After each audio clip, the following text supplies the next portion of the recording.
Good morning. Oh boy. One of these days, everyone's gonna just surprise me with a big, loud good morning back, and I'm gonna fall over in excitement. How's everyone doing? Awesome?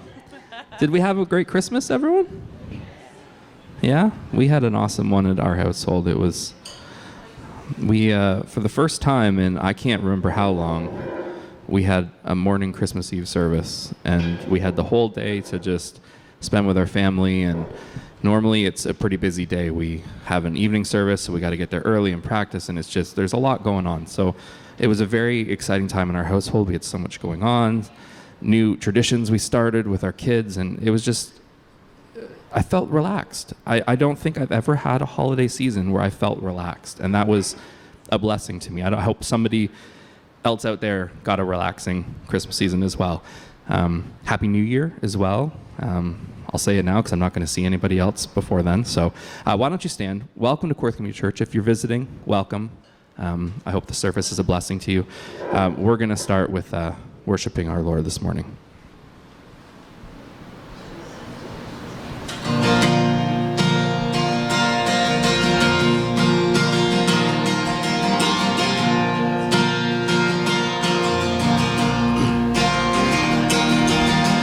When all I see is the battle, you see my victory.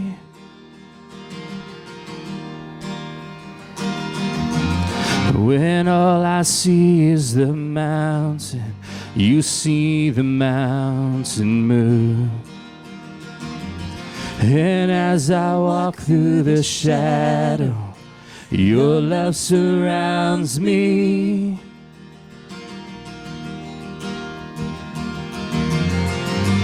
There's nothing to fear now, for I am safe with you. Come on, sing it out. So when I fight, I'll fight on my knees with my hands lifted high. 'Cause, oh God, the battle belongs to you, and every fear I lay at your feet. And I'll sing through the night that, oh God, the battle belongs to you.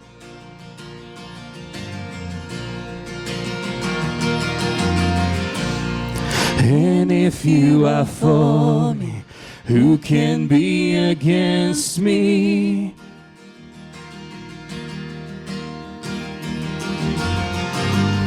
For Jesus, there's nothing impossible for you. When all I see are the ashes, you see the beauty.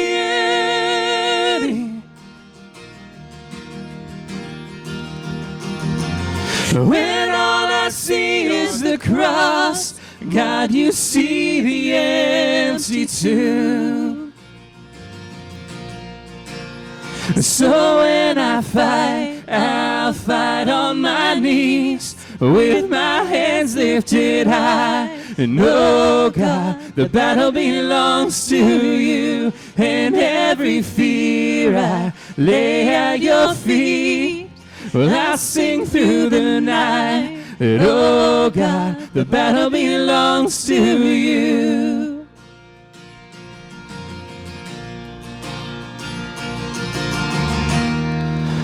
Almighty fortress, you go before us. Nothing can stand against the power of our God. You shine in the shadows, you win every battle. Nothing can stand against the power of our God. An almighty fortress, you go before us, and nothing can stand against the power of our God. And you shine in the shadows, you win every battle. And nothing can stand against the power of our God. An almighty fortress, you go before us. Nothing can stand against the power of our God. You shine in the shadows. You win every battle. Nothing can stand against the power of our God.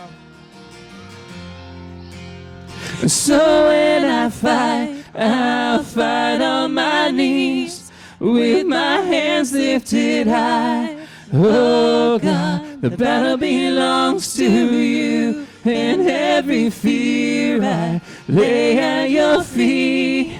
Well, I sing through the night. Oh God, the battle belongs to you. So when I fight, I'll fight on my knees with my hands lifted high. And oh God, the battle belongs to you, and every fear I lay at your feet. Well, I sing through the night. Oh God, the battle belongs to you. And oh God, the battle belongs to you. And oh God, the battle belongs to you.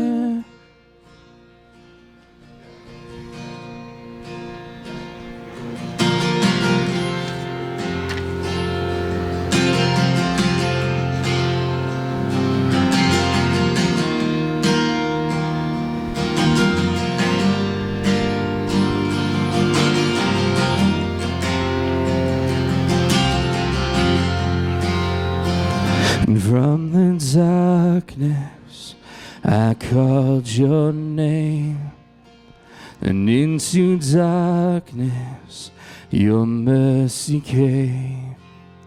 And you called me out and lifted me up. How great is your love. And you bore my weakness, you took my shame, you buried my burdens in fields of grace. And you called me out and lifted me up. How great is your love.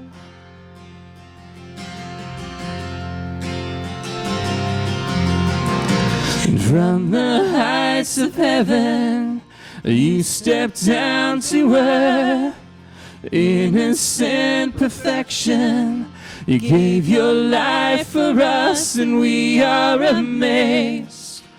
We stand in awe, for we have been changed by the power of the cross. How great and how great, how great is your love. How great and how great is your love. How great, how great, how great is your love for us.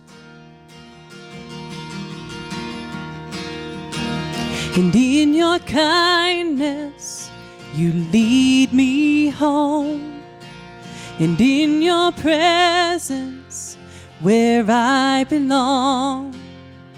You called me out, lifted me up. How great is your love.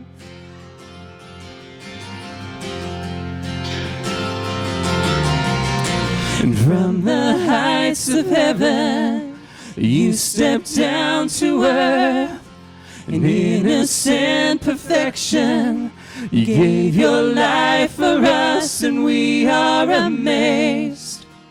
We stand in awe, for we have been changed by the power of the cross. How great, how great, how great is your love. How great, how great, how great is your love. How great, how great, how great is your love for us. How great is your love for us.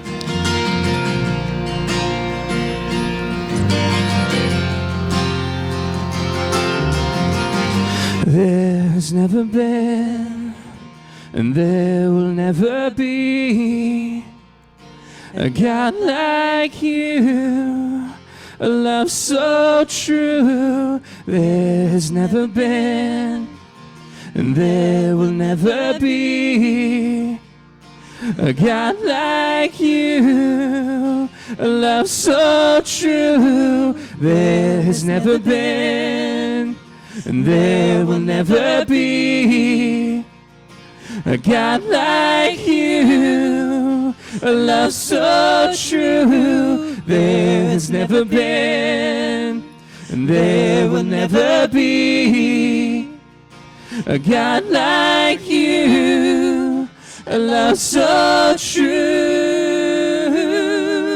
And how great, how great, how great is your love. How great, how great, how great is your love. How great, how great, how great is your love for us.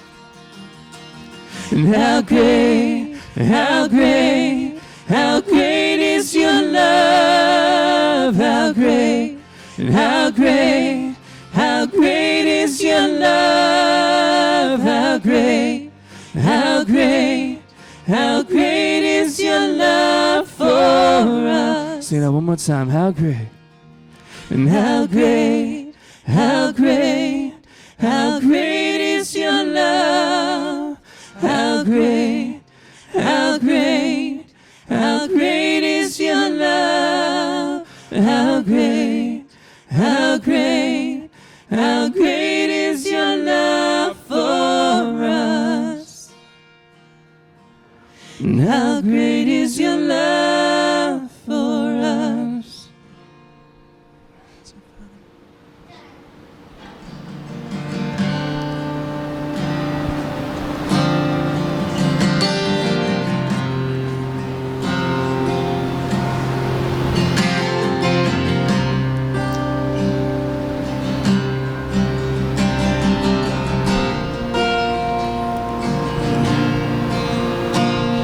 And here I am, down on my knees again, surrendering all, surrendering all. And find me here, Lord, as you draw me near. I'm desperate for you. I'm desperate for you. And I surrender.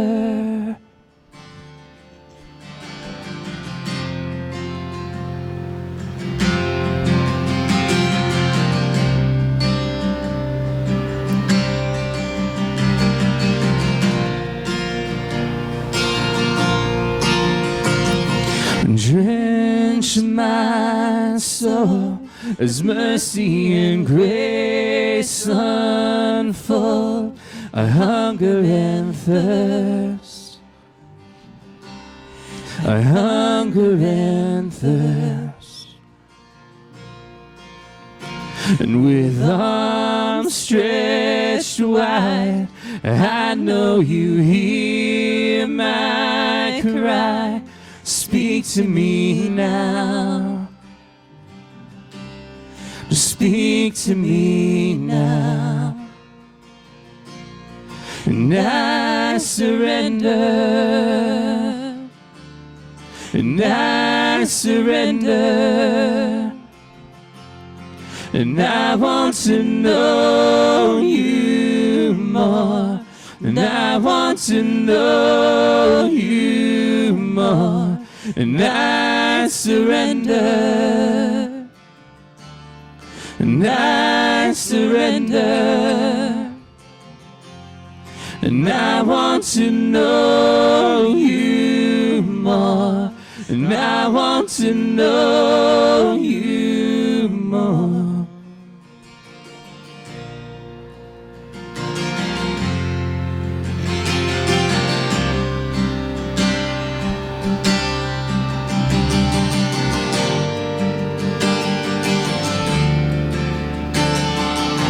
Sing it out like a rushing wind.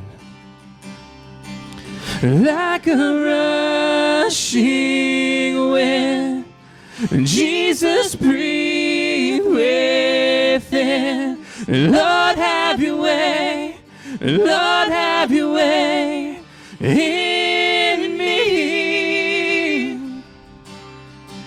Like a mighty storm, stir within my soul. Lord, have your way. Lord, have your way in me. Like a rushing wind, Jesus, breathe within. Lord, have your way. Lord, have your way in me. Like a mighty storm, stir within my soul. Lord, have your way. Lord, have your way in me. Like a rushing wind, Jesus, breathe within. Lord, have your way. Lord, have your way in me. Like a mighty storm, stir within my soul. Lord, have your way. Lord, have your way in me. Lord, have your way. Lord, have your way in me. And I surrender, I surrender, and I surrender, I surrender, and I want to know you more, and I want to know you more, and I surrender, I surrender, I surrender, I surrender, and I want to know you more, and I want to know you more.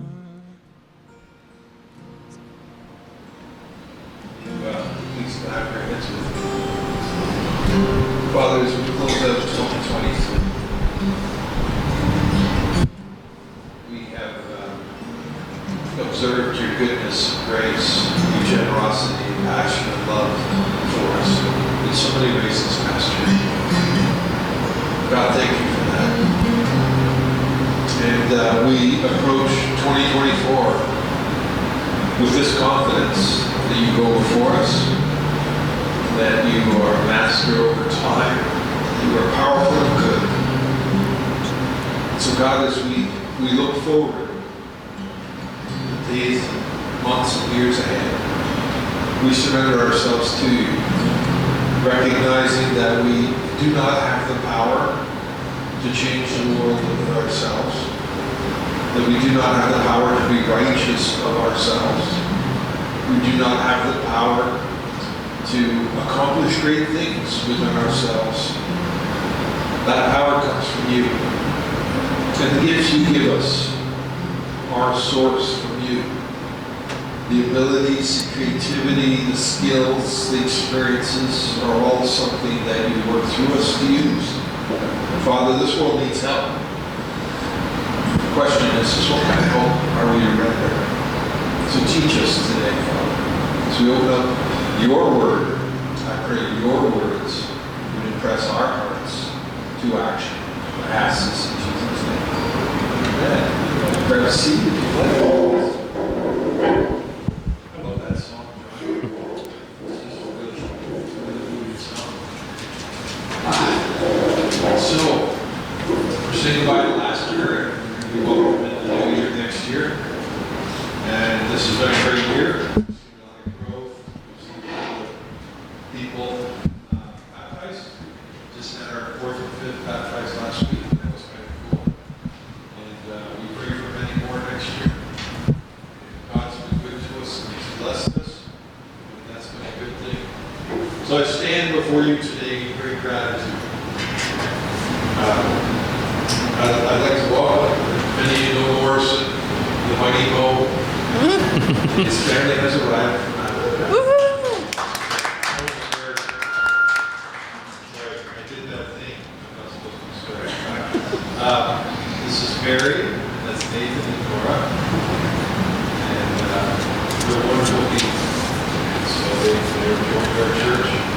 And with sadness, in a month's time, we're going to be saying goodbye to Bob and Emily, Rice and Jasmine, as they move to Waterloo. Waterloo never had it so good. We will miss you, but as many people have learned, much we kind of got in your system here, never really leave. And so you are welcome back anytime. And if Waterloo in any way shuns you, flee back to Peterborough, to our open arms, where we will take care of you. We just bless you. You guys have been a blessing to us. Prayers, ministry, mission, and the work. The kids are wonderful, and you really become family to us. And so in the weeks ahead, we want to just love on these guys and tell them how poor they are, and how much we care about them, and send them with a blessing. We'll pray. Let us know your last Sunday, we'll bring you up and we'll pray for you, and we'll send you out. And it is our prayer, like little rains sent into the yonder, that you come back lots and blessing. Okay? We're doing really well with our chocolate chip fundraiser. We're over $10,000. We have 5 to go for midnight tonight. So if anybody's got $5,000 laying around, don't wish you can designate. If you want to help us reach that goal, if you want to help us reach that goal, I'll make chocolate chips for the whole congregation. And my chocolate chips are amazing. In fact, rumor has it that someone at one time was trapped on the face of Mount Everest with nothing but 4 of my chocolate chip cookies, and he survived for months, just subsisting on those chocolate chip cookies. So you know what this is. If you choose to give me your tithes and offerings, so we have a debit machine over here. There's some baskets in front of you. The white ones are the ones you take stuff out of. The red ones are the ones you put stuff in. One thing too, if you'd like to be on our mail list, you're not getting emails from me each week or text or anything. You can fill that in, and we'll make sure you get that stuff. So you just keep you appraised of what's going on. One thing we're really excited about next week is we normally do Saturday morning prayer walks. We're going to do one this year on a Sunday. And so next week, between 8:30 and 9:30, we want to meet. Is it okay if they meet just in front of here? Right here, okay? Or do you want them up at the top? You got to make a decision. Or at the top. Okay, so here are the entrance. Parking lot at 8:30. And Dr. Taylor does have executive sheets and tell you what to pray for, which is great. And so if you'd like to join us for prayer next week from 8:30 to 9:30 for a prayer walk, you're welcome. And we have seen God begin to transform the school. And we are having an impact on the school. God has graced us at the school in ways that are just unimaginable. We really much above our weight here. We're known as a church, helps with the food bank, and for many other reasons. And so God has graced us with this facility and this opportunity to be a light and salt at Sultan County College and to the surrounding community. So you're a big part of that. And so we love to pray and walk and see what God does. And there hasn't been as much action in this college as I've seen last year. And I think a lot of that has to do with our current life. So yes, you're welcome to join us. Is there anything else?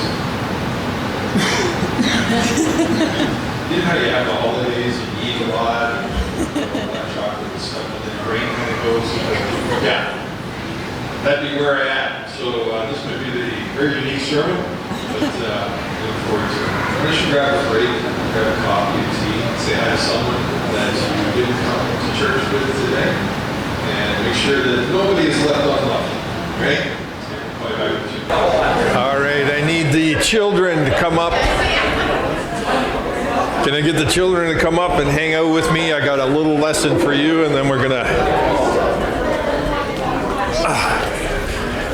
Darius, you're the quickest one. Hey, kiddo, how you doing? Yeah. Gonna be coming up to see me. Hey. You can bring a parent with you if you're scared, but don't be scared. I haven't bitten anybody in weeks. Yeah. No, not allowed, right? Yeah, well, welcome. Today we're starting a series called How to Help People. And Jesus talked a lot about how to help people. And I think pretty well everybody I know wants to help people, right? They want to be good people, right? Do you want to be a good person? Yeah, generally, most of us do. If you want to be an evil villain, then I got to talk to you afterwards. But most of us want to make a difference. But it's actually a fairly interesting thing, because some people, when they do nice stuff, they don't really do it for the people they're helping. They do it for themselves. And you say, well, how does doing nice stuff to other people help yourself? Well, sometimes they want other people to see them do the good stuff and go, oh, that Pastor Scott is such a nice man. Look at the nice things he's doing. He's such a nice man. And they'll look at me and I'll go, yep, I'm a nice man. And I'll get really proud and my head will get fat and I'll start to think all kinds of things. And you know what? That's wrong. That's wrong. You know why? Why do you think? When we do good things, who should we do it for? Darius? Other people. Other people? Yeah, it's good. It matters to them, right? Anybody else? Who do we want to look at us and go, that's good? Yeah? I got a pop to rainbow. Really? That's pretty cool. Yeah. You think that shirt would fit me? No. Why not? It's only for kids. It's only for kids. Oh. Yeah, only for kids. You know what? I miss being a kid. You need to buy something. Yeah? Okay. That's cool. Do you know who Jesus said it matters to if you do good things? It matters to God. Yeah. It matters to the people you're helping. And that's important and good thing. But it matters most to God. So here's something, a little lesson. I'm going to teach adults on this because they really need to hear this. But a little lesson is when you're helping other people, don't do it so you look good. Do it because it's right. And don't try to be perceived by other people as a certain way. Instead, go, God, how do you see me? Are you happy with me, God? Am I doing something for you? And you know what happens then? See, if I'm just doing it for people and they say, oh, he's a good guy, then that's my reward. They think I'm a good guy. But God says, if I do good things for him, and that means a lot of times people can't see the good things I'm doing, that God will reward me. How do you think God rewards us? What do you think?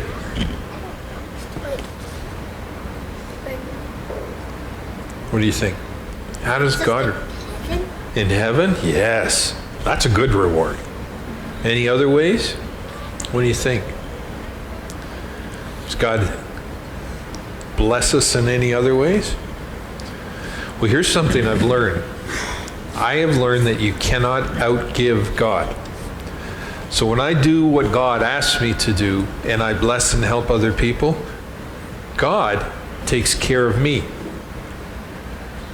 So remember, you're going to have a lot of opportunities to do good things. If you can, do them secretly. Do them in a way where it doesn't worry about what people do. You do it in a way that honors God alone. And that might mean that you send somebody a gift and don't put your name on it. That may mean that you share your lunch with someone, but don't make a big deal about it. Those are the things that God looks for. Because his promise to you is he will take care of you and he will reward you. And that's all I got to say about that. So if you want to go sit with your parents, I'll try to drum this into their heads. I'm not sure I'm going to be able to do it, but we're going to work on them, okay? Thank you, guys. Oh, just a sec before you go. This is our memory verse for the next 2 weeks. So learn these memory verses and you get a prize. Yeah, Darius, can you distribute them to all the kids for me? And just give them back to me, any you don't use, okay? All right, you go ahead.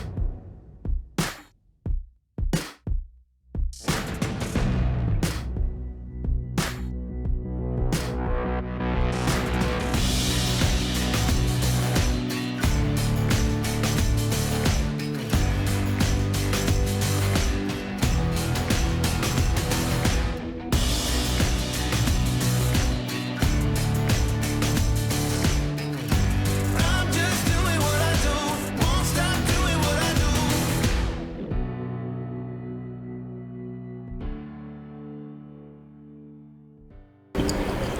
do. Charity can be complicated. Did you know that? I think that's why a lot of people don't do it. I think a lot of people, when they try to do something to help somebody, find out it doesn't always turn out the way you want it to happen that way, right?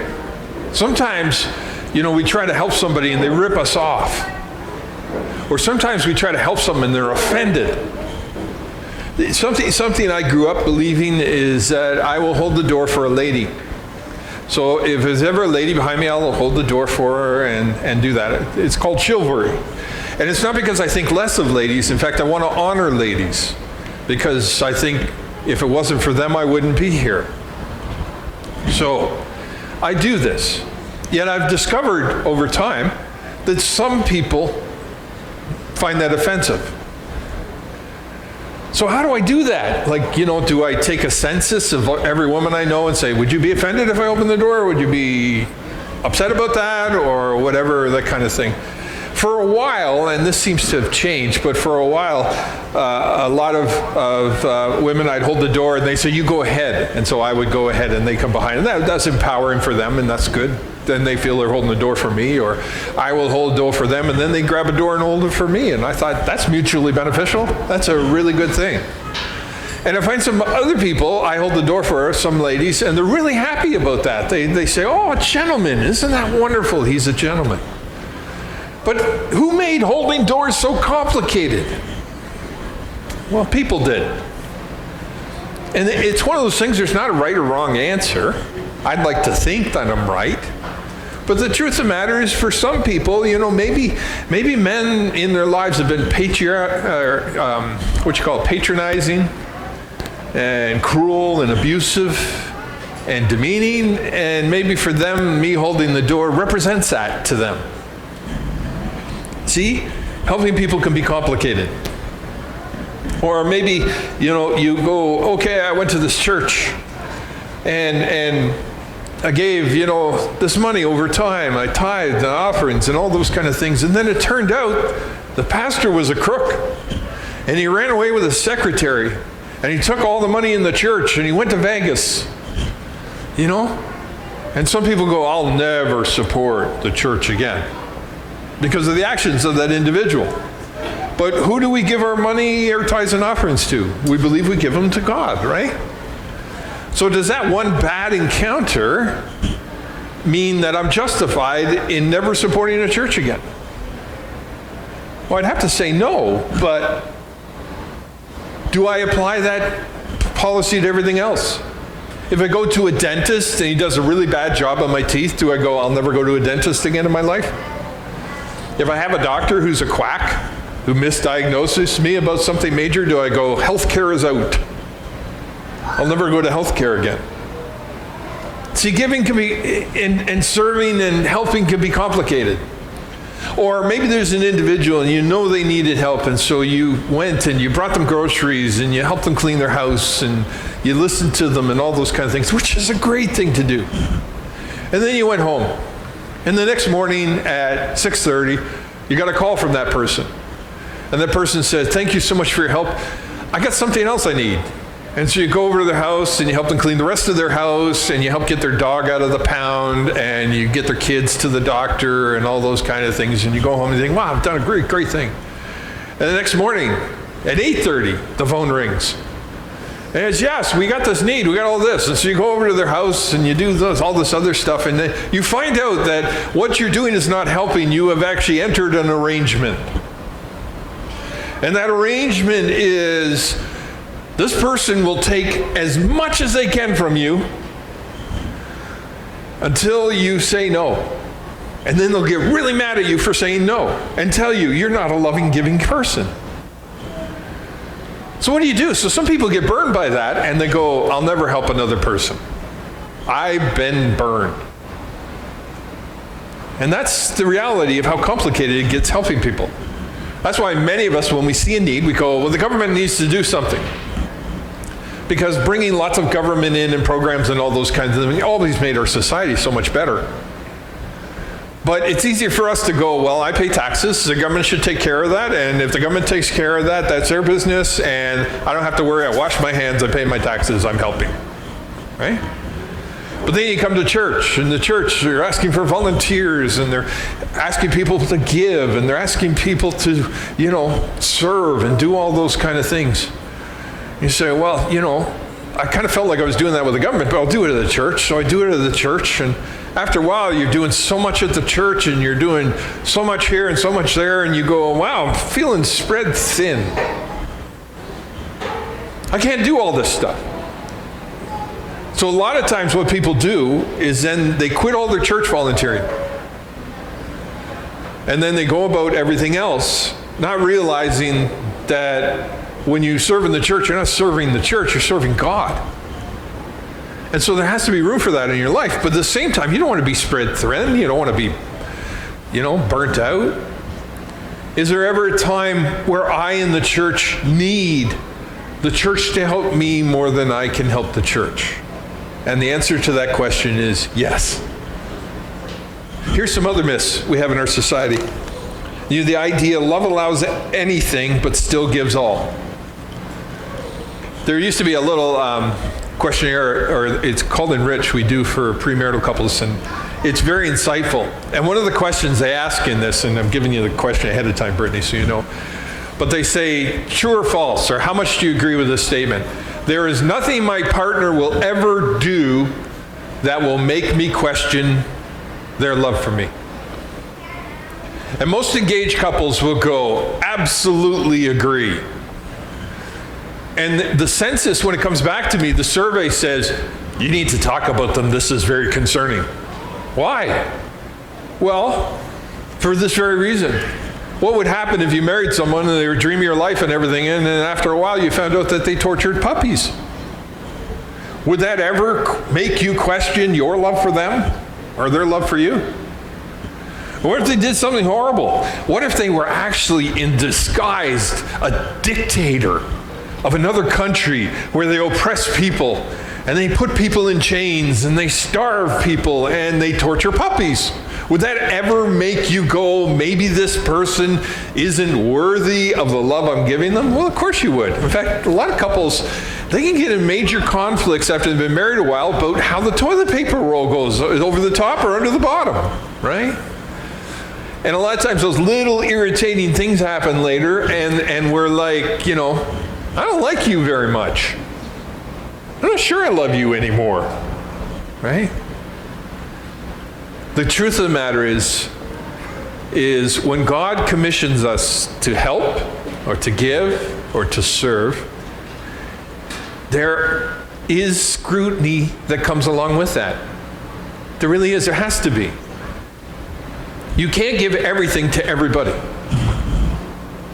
Second one is grace is free. Grace is freely given, but the grace God extends to us costs an enormous price. It cost the Son of God his life. A really smart man named Dietrich Bonhoeffer, I didn't agree with all this theology, but I agree in this. He said, we've cheapened grace and made it into a ticket for permissiveness, he called it. We have made it so that people go, I can do whatever I want, God will forgive me.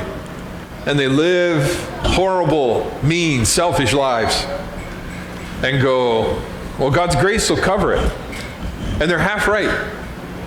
I can come to God as a horrible, horrible sinner and go, God, forgive me. Please forgive me. And God will forgive me. But what if I'm not saved from something?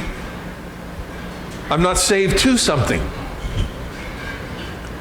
So I'm saying to God, this was horrible. Can you please help me with it? And all those kind of things. It would be horrible for me to go back to that living again.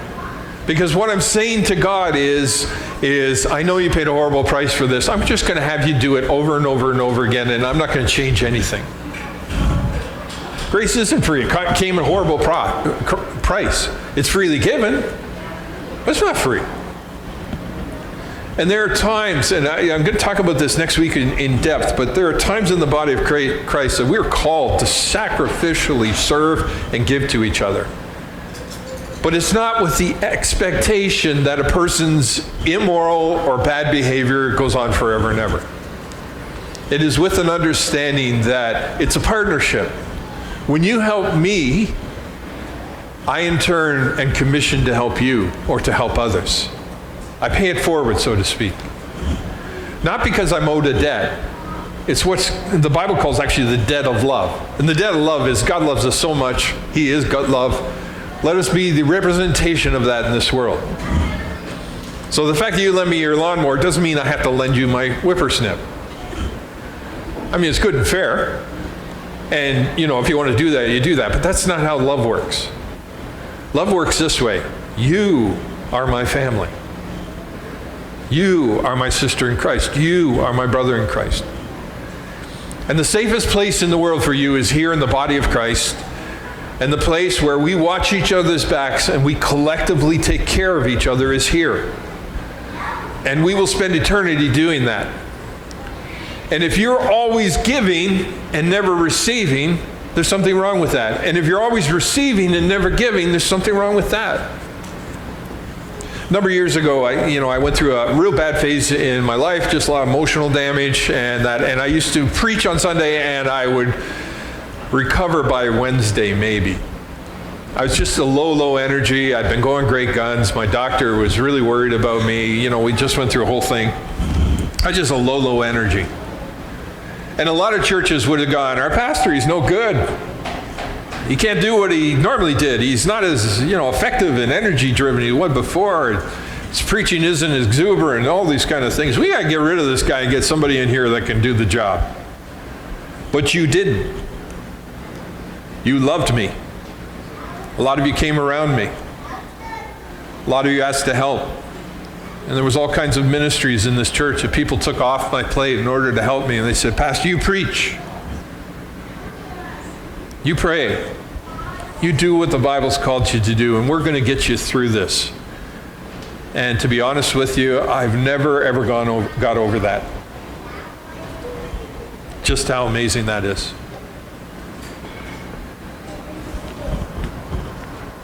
Fairness is the highest goal of a believer is another myth we believe. I'll let you in a little lesson. Life isn't fair. And there are times with giving where we have to discriminate. I know it's a horrible word, but it's true. Jesus did not treat everybody equally. He chose 12 disciples out of a group of people. He chose 3 of those disciples to be closest to him. He had one best friend in John. And that doesn't mean he didn't love all those other people. But he recognized he could have 12 disciples. And one of them was a bum, and he got exited later, and they replaced him. But Jesus discriminated his time and his actions in a way that would have the most impact. And this is why we make choices. Sometimes they're hard choices. When fairness is the highest goal, it breaks things. And there's a lot of talk in our society about fairness. It comes out in a toxic teaching, a word that's used that is a horrible word. It's equity. Equity believes that the highest cause is that the outcome of everything will be equal. So let's take, we have, this many ushers. Equity would dictate that we have ushers that are this group, and this group in the numbers proportionally represented. But in the past, it hasn't been proportionally represented, so we got to kind of tilt the weights a little further in this direction. And then if we forget anybody, we're not doing a good job. And so before you know it, you know, your ushers, you had 6 ushers, all of a sudden you've got 26 ushers. And some of them aren't great ushers, but you want to instill equity, and so you try to do that. A good case in point is the food bank, and I'm not being critical in this. The people behind this idea, this fairness, are really good people. But they have a very disjointed view of human nature. And it's started quite this way, is we traditionally have helped the food bank, and the food banks help the students. And it's been for students in need. 2 things have happened which have been horrible. One of them is food prices, inflation have gone through the roof. Secondly, housing has gone through the roof. And so all of a sudden the school is in a place where we're helping a lot more people than we used to. And praise the Lord we are. That's wonderful. Of our plentiful we can give. The problem is when word got around that you could get free food, some of the people that didn't need the free food started to assess themselves and come in and ask for food, even though they didn't need it. Because, you know, they could save a few bucks and, you know, and get free food. And so the word got out, free food. And the entire annual budget was used up by October 1st. And the reason is they used to, if someone came in and asked for food, they had to fill in a form. And they had to express why they needed the food. But someone trying to instill fairness looked at that and said, well, we might embarrass someone. We don't want to embarrass everybody. That's unfair. So they did away with the form completely. And so someone could come in, even though all evidence is contrary, they could drive up in their Ferrari, you know, come in with their Gucci shoes and say, I need food. And they would give it to food. And because of that, a lot of the people who really need the food aren't getting the food. And food banks all over the city are taxed. And because of that change in the policy, the colleges had to invest tens of thousands of dollars because we wanted to be fair and we didn't want to embarrass anybody. But the problem is life isn't fair. And sometimes it's fair to ask somebody, if I give you this, do you really need it? Because there's other people that really need it. Also, that we love unbelievers the way we love believers. I talked about love is discriminatory. Here's the thing. We love our neighbor. We love people that don't know Jesus. And we love each other. But the expectations and the reason for doing that are way different. They're way different. And that's okay. And there actually is an order for which people distribute charity. That actually is a great example to our neighbor of our love, as well as the love we direct directly to them. Is that clear? I don't know if I came across as clear. Jesus said, one of the ways they will know you're Christians is by your love. How you love each other. The reputation needs to be around the city is, you know, those Christians are a little crazy, and the music is weird, but man, they really look out for each other. They are a community that takes care of each other. We want that reputation. You know why? It's because there's so many people who are lonely and despondent and poor and those kind of things, and they need to be part of a community like that. And they need the wealth of a community around them, not only to learn and to receive, but also to give and to contribute. So, let's talk about the contrast of giving, because this is hard for Christians because a lot of people are really messed up about this, and a lot of people don't serve others or don't help people because they don't know what to do. Matthew 25:35-40. For I was hungry, and you gave me food. I was thirsty, and you gave me drink. I was a stranger, and you welcomed me.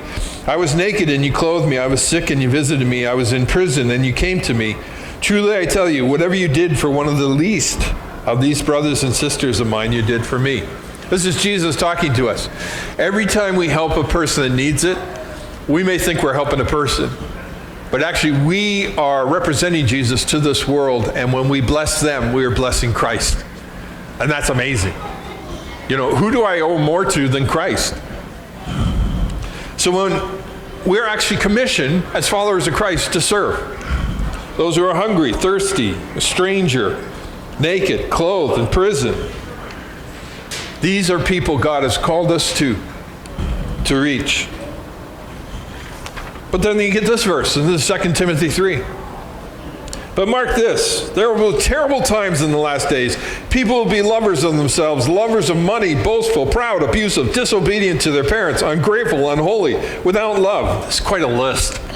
Unforgiving, slanderous, without self-control, brutal, not lovers of good, not lovers of the good, treacherous, rash, conceited, lovers of pleasure rather than lovers of God. And listen to this last verse. Having a form of godliness but denying its power. Have nothing to do with such people. So I go, okay, first of all, you want me to take care of all these people, but what if they're bad people? Isn't God told us to love our enemies? He tells us to bless those that curse you. How do I balance this in my mind and my heart? So the question is, how can I be radically generous and cunning at the same time?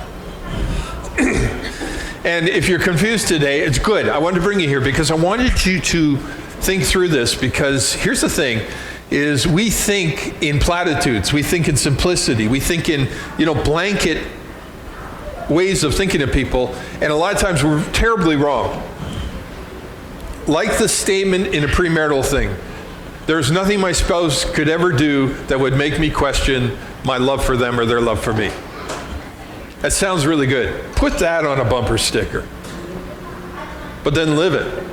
And often life shows us the human nature means that you have married a beautiful person, but they can be flawed. They have work they need to do. God's working on them. And so giving and serving and being married, sometimes it's like, okay, I'll do this, I love you, hearts and sighing and love. And other times it's, okay, let's make a deal. You get this, I get that, everybody's got something, right? So Jesus taught this. Be careful not to practice your righteousness in front of others or to be seen by them. If you do, you'll have no reward from your Father in heaven. So when you give to the needy, do not announce it with trumpets as the hypocrites do in the synagogues and on the streets, to be honored by others. Truly I tell you, they have received their reward in full. But when you give to the needy, do not let your left hand know what your right hand is doing, so that your giving may be in secret. Then your Father who sees what is done in secret will reward you. Jesus goes on to tell his followers, he said, do not lay up for yourself treasures on earth where rust and moth can destroy, but instead lay up treasures for yourself in heaven that cannot be affected. Does this mean I should never make a living or have a savings account or ever invest or ever buy a house or a car or whatever? Some people have interpreted it as such. But I don't think this is what Jesus is saying. I think what Jesus is saying is, in this life, whatever's given to you, honor God with it. Honor God with him. Give him the first fruits. Give him the first tithe. Give him the first blessing. And then, with what God has given you, be a blessing to others. I got to say, in this last month or so, the amount of generosity of this congregation, like the winter clothes driving, that was amazing. Like, we set out to do that. We think, how many people can we totally outfit? We thought 6. That's very ambitious. We'll see 6. Like, we're talking about head to toe, right?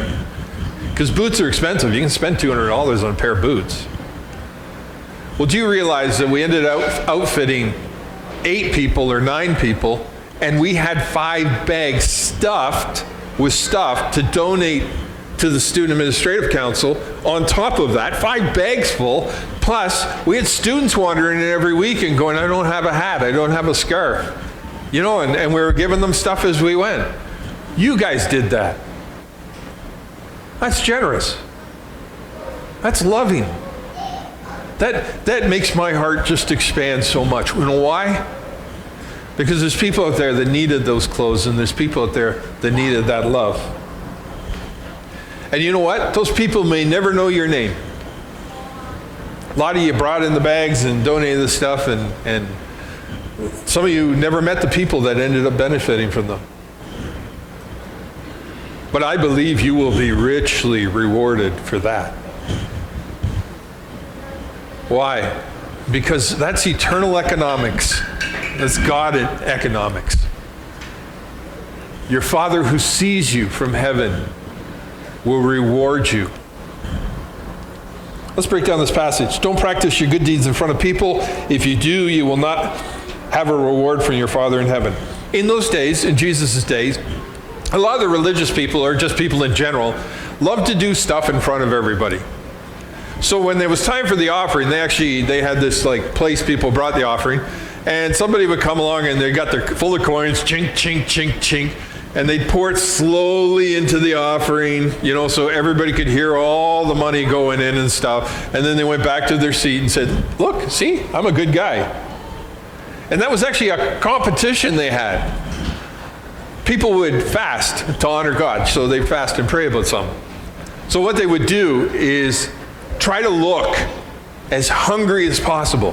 How do you look hungry? Like, what do? Do you stand in front of a restaurant window and look lovingly at the cake? Or what, like, how does that even look? So what they used to do is stop combing their hair, and they'd wear ragged clothes, and they would do nothing, and their breath would smell, and their body would stink, and all that kind of stuff. And they'll go, what's with that guy? Oh, he's been fasting. He's a righteous person. Look at him. He looks like he hasn't eaten in weeks. Man, he must be hungry. What a good man. What a good woman. And they used to do that. And we say today, oh, people never do that today. Oh, yes, they do. Oh, yes, they do. A lot of people do. If you do that, you have a reward. The reward is the admiration of other people. And if you're happy with that, that's good. Jesus talks about another way, though. He talks about the way of giving. He says, so when you give to the needy, do not announce it with trumpets. That's what some people did. As they were making their offering, they had trumpets announced and all that kind of stuff. As the hypocrites do in the synagogues and streets. Hypocrites was a Greek word for actor. And I know actors are esteemed in our culture in that. In those days, actors were considered the lowest of the low. You know why? Because they pretended to be somebody they weren't. They would never trust an actor. Sometimes I think we can learn a lot from the ancient days, but anyways. So they do it in the synagogues and streets to be honored by others. Truly, I tell you, they have received their reward in full. What they've been recognized for, that's it. God doesn't care. He casts that aside because the reason they did it is so they look good in front of other people. But he says, but when you give to the needy, do not let your left hand know what your right hand is doing, so that your giving may be in secret. Then your Father sees what is done in secret will reward you. This is part of, and you can have a lot of fun with this. A lot of people use Krista and I as a conduit to bless others so that they won't know who did something for them. And that happens all the time. I play Santa Claus, and people go, Pastor, thank you so much. You're such a generous person. I'm not a generous person. Someone else gave me this. I'm just a mailman. How many of you, when you see the mailman coming up the drive with the mail, run out and embrace him and say, thank you so much for these letters and bills. I know you must have worked horribly hard to put them together to bring them to my mailbox. Without you, I wouldn't have these reams of information and all this wonderful stuff. Oh, Christmas card. Did you do that for me?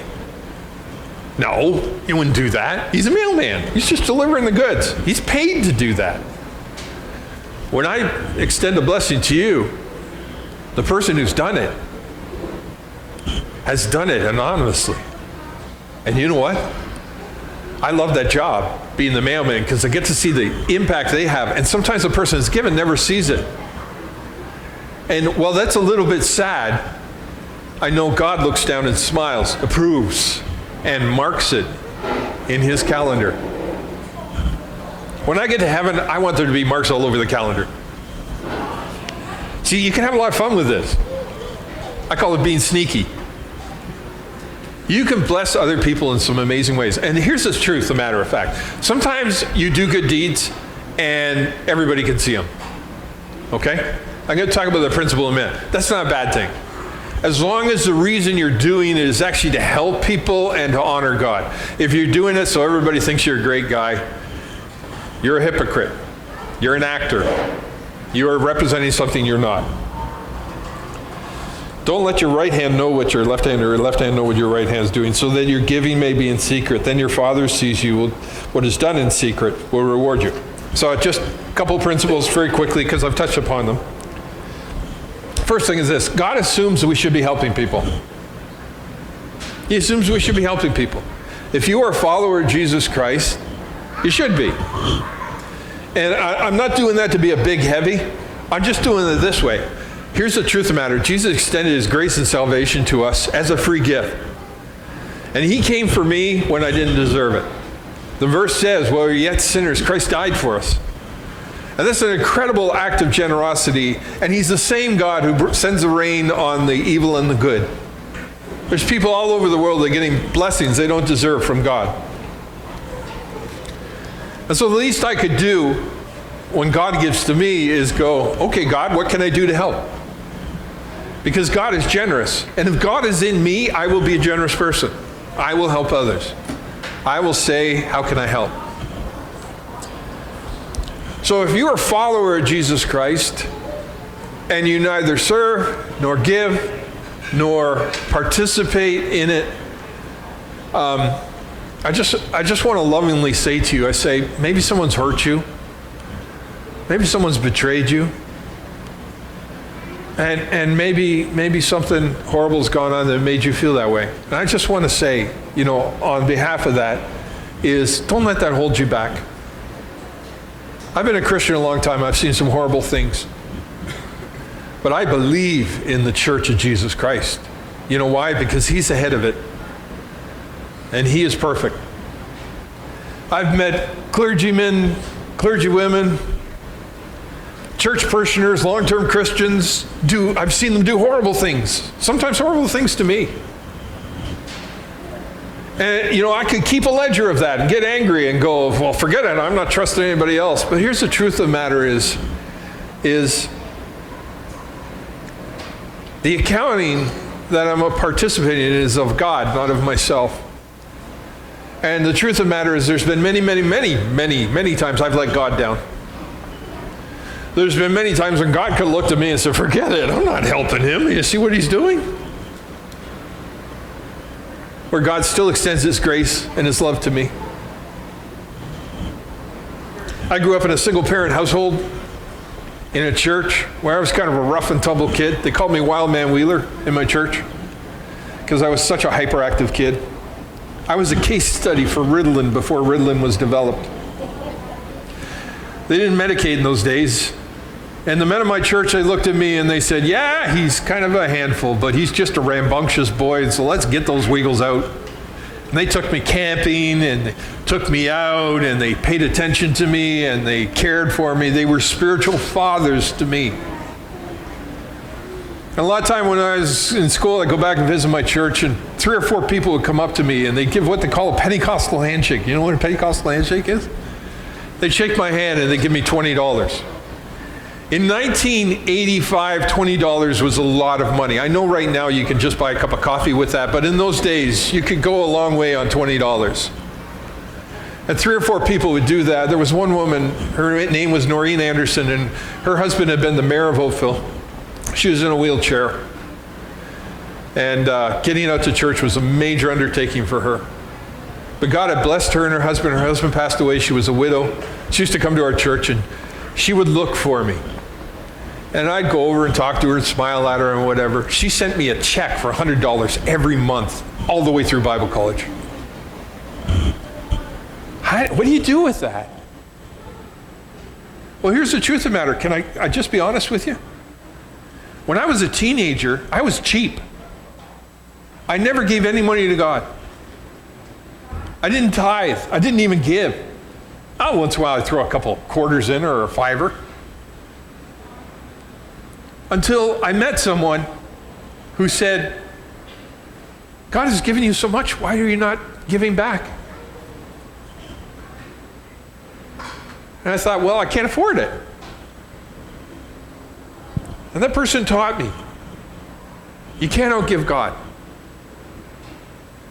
I'm really glad for that statement, because it's true. And I found when I trust God, God takes care of me. And God had been taking care of me before I even trusted him. That's how awesome God is. And I've learned that the church is somewhere I need to serve. So I used to get up as a teenager and I would go in early to church on Sunday morning, and I'd participate in a bus ministry, and I'd help kids who were in projects. And I used to go around to their houses and say to their parents and say, we have a bus that runs to a Sunday school. If you want your kids, do that. In those days, they actually lots of people sent their kids with you. It was a little more trusting of a world. Also, a lot of those places were so rough that the parents were just glad to get the kids out of their hair for a couple hours. And so we would ride in the bus, and I would sing songs. I'd lead songs with them. I'd listen to those kids. I'd get to go their names. Every once in a while, we'd have a contest. If we fill the bus this week, I'm taking everybody for a McDonald's sundae. And we used to do that, and it was just a party. It was amazing, because those kids, man, they could beat the bushes and come up with kids from everywhere. And like the bus would be packed, and the kids would be happy, and do all that. I don't look back at that and go, man, that church better pay me out because, man, I did a lot of stuff for them for free. No, I did that because someone first served me, and I learned how to do that.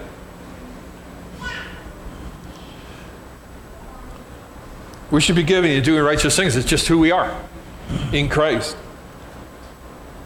It's not I'm trying to make you feel bad. I'm saying you're missing out.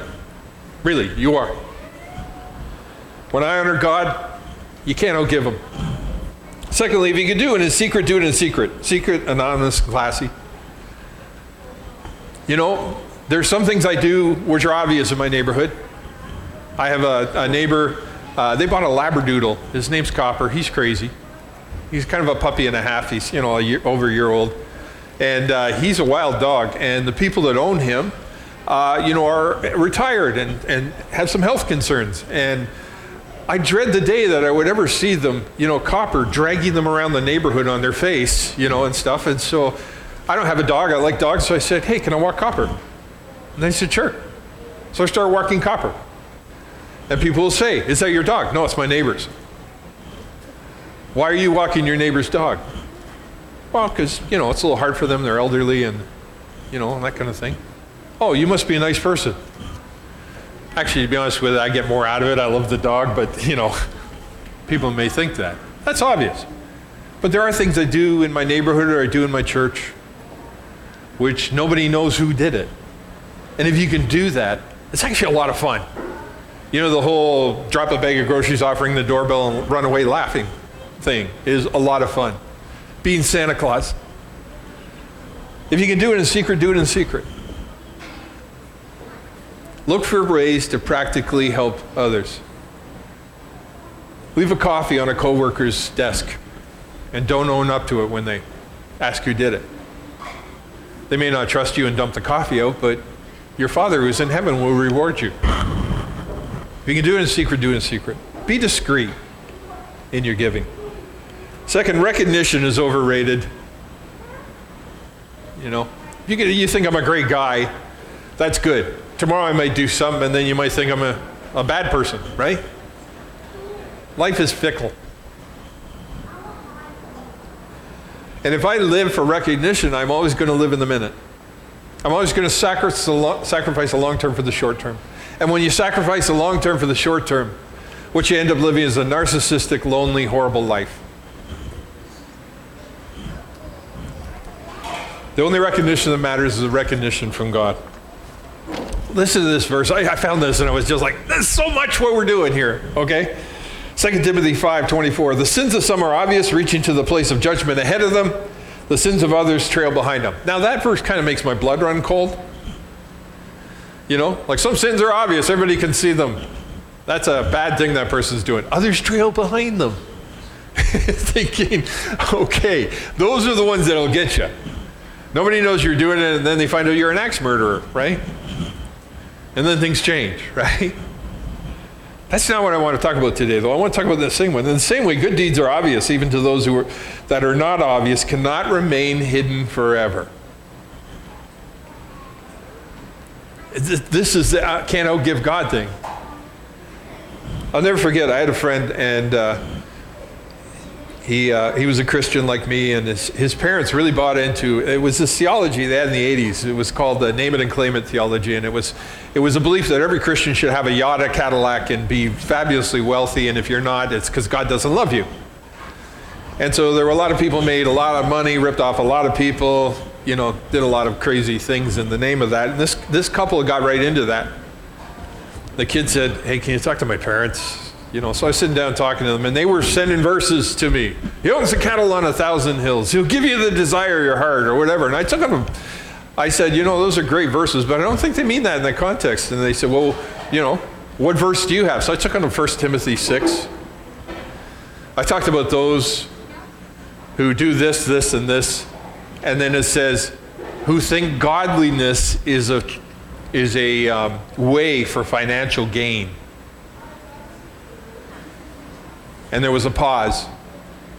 And then they went on and they shared more verses with me and all those kind of things, right? Anyways, 2 years later, that couple said to me, they said,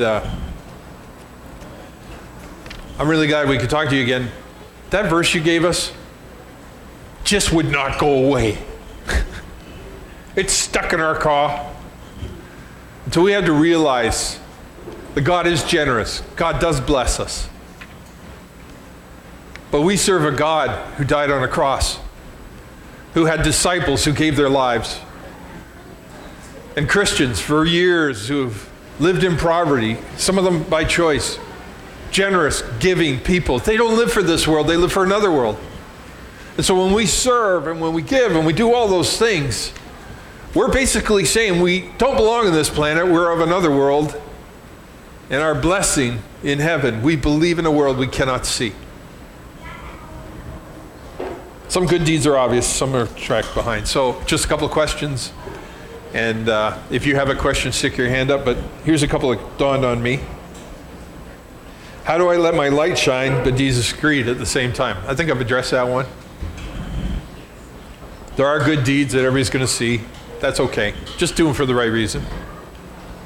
But look for ways to be discreet and generous, to help people. Pentecostal handshakes are a great example of that. Second one, what do I do if I'm ripped off or betrayed when I'm giving?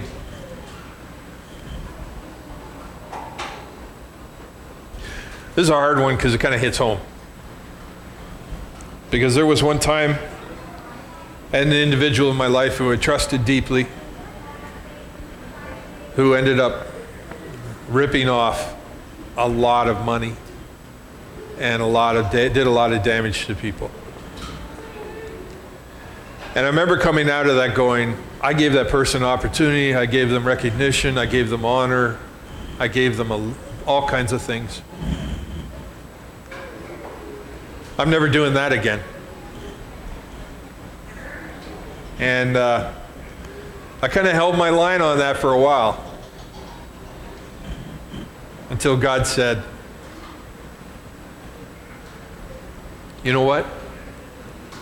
This is how I love people, and they often let me down. And I still bless them. Don't allow another person's bad choices determine the reward I'm going to get in heaven for being good.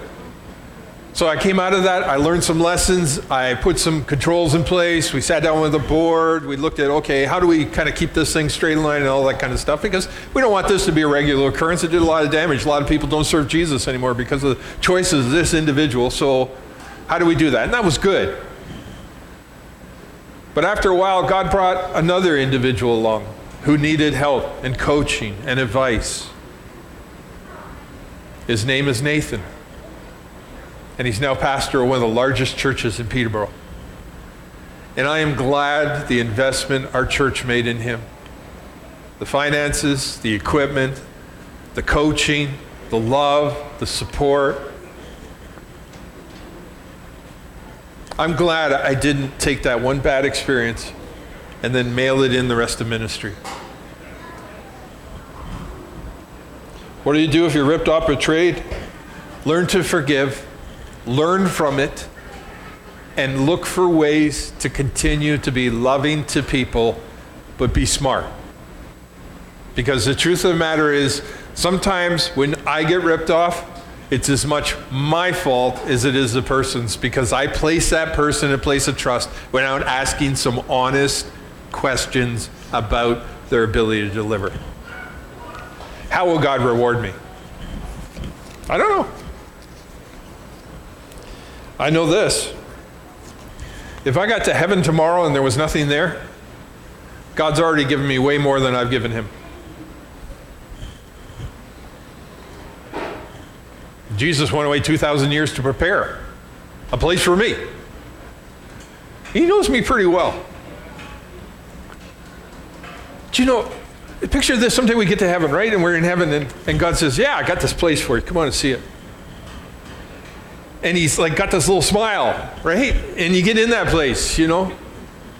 And you look around and you go, this place isn't strange. This place is a representation of everything I love and care about. It's like someone knew the me that I didn't even know. And every aspect of that place that the Father has prepared for me is going to scream to me, I love you, I value you, I pictured you, I care about you. That's why they call it heaven. And we can't even imagine it. All we know is God will be there, God is good, God is love, and there will be no more weeping, no more sickness, no more death.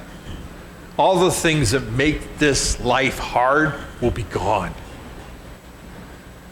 So this week I want to start this lesson by saying it's good to give and to help people. This is who we are.